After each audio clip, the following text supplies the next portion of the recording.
Hi, this is Jeff Erickson. Thanks for coming to my channel. Holy smoke, I had a stroke. Um, Today we're going to talk about kind of theory of the crime, which is, you know, the crime is obviously the stroke. So we're going to talk about theory of the crime and what theories MCV Neurology has and my doctor have. I had my last neurology appointment. So we'll talk a little bit about what's going on with my symptoms and so forth, how they're evolving. But first, I want to talk about your risk of having a stroke. So in the United States, somewhere north of 795,000 people will have a stroke this year. That's a stroke every 40 seconds, and somebody dies of a stroke in the United States every 4 minutes. So that's 140,000 deaths associated with stroke in the United States. Stroke is the fifth leading cause of death in the United States, and it is a leading cause of long-term disability. Stroke risk does increase as you get older, but anyone at any time can have a stroke, regardless of whether you have risk factors. So if you layer in additional risk factors, your chance of having a stroke goes up. But again, anyone at any age can have a stroke.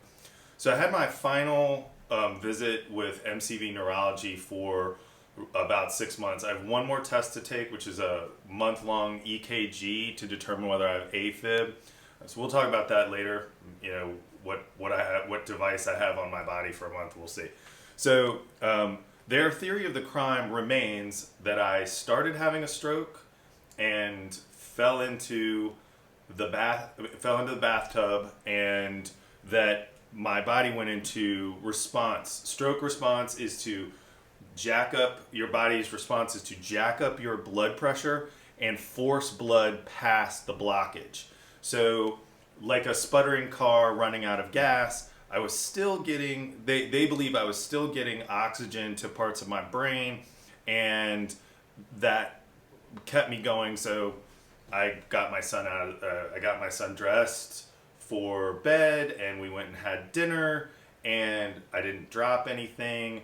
After dinner, I took a step, and hemiparesis was starting to set in, and I fell. And so they believe that the stroke was happening this whole time, whereas my primary care physician believes that I fell into the tub, and the jarring of falling into the tub knocked a clot free from somewhere else in my body, and that caused the stroke. So I had this. He believes I had the stroke after dinner, or it started after dinner. And we'll talk about the day of the crime in the next video. So, and that's going to be an interesting one because it was terrifying for me. As a result of this discussion of theory of the crime, they still don't know why I had it. I learned a new term. It's called cryptogenic stroke. Cryptogenic strokes are strokes that can't be explained necessarily by, oh, well, you have untreated diabetes, or you have untreated high blood pressure, you're obese, you have sedentary lifestyle, you're a smoker, all of this. So these risk factors that I don't have are leading them to believe that I had what's called a cryptogenic stroke, which could be as many as 15%. In some articles I've read that it could be as high as 30% of strokes are unexplained or random, or, like my primary care physician believes, like being struck by lightning.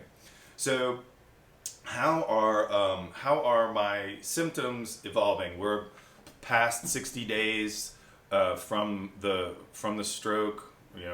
As you can see, I'm up and running, but the things that I've spoken about before, I still have an inaccurate sense of temperature on my left side. So, if, for example, picking up this nice cold, refreshing soda feels cold in this hand, it feels like it's a burning coal out of a fireplace or a grill. It feels like it's on fire. Cold, refreshing, on fire,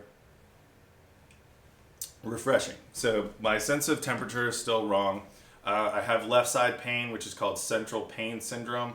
It's a result of aberrant neuroplasticity in my brain. So it's making pathways that are not correct.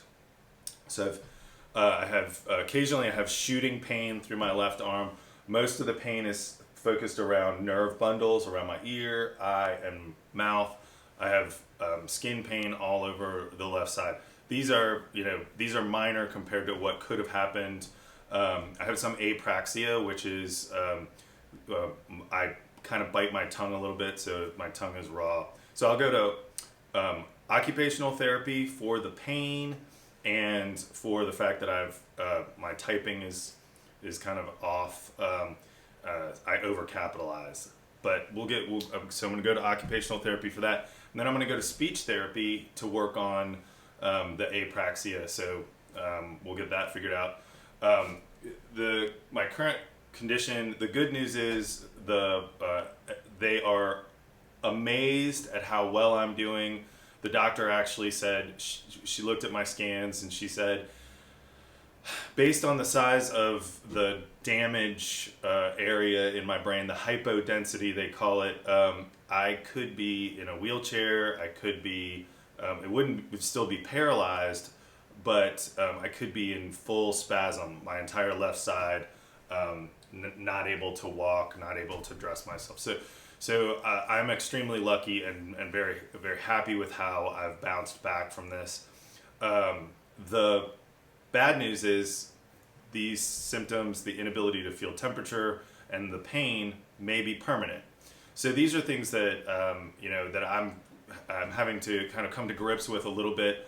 I may never enjoy jumping into the cold ocean on a hot day because the extreme in temperature could feel like lava pouring down my body. If I get into a shower that's too hot, this side will feel intense pain, inaccurate sensation for what the temperature is. And I may always have to manage pain. I'm a person that doesn't like to take a lot of drugs to manage pain, so that may be, there may be therapies that I need to do, acupuncture, meditation. Chronic pain is a thing that a lot of stroke survivors have to deal with, and if you know somebody who's a survivor, you may want to ask them about it if they have aphasia or something and have difficulty communicating that too. So pain management may be a thing. So if you found any of this interesting, or if you have questions, please leave them. Hit subscribe and hit like. And again, please leave questions if you have them. Thanks. In the next video, we're going to talk really focus on the day of the stroke. What happened? Were there signs? Should I have known something was coming? Should I have better prepared? Could I have seen it coming? Could I have done something to prevent it? Because stroke is preventable. The other thing is, did I smell toast? Did I have, loss of vision? That kind of thing. So we're going to talk really intensely about the day of the crime. And let me know if you have questions. And I look forward to seeing you here again next time. Thanks.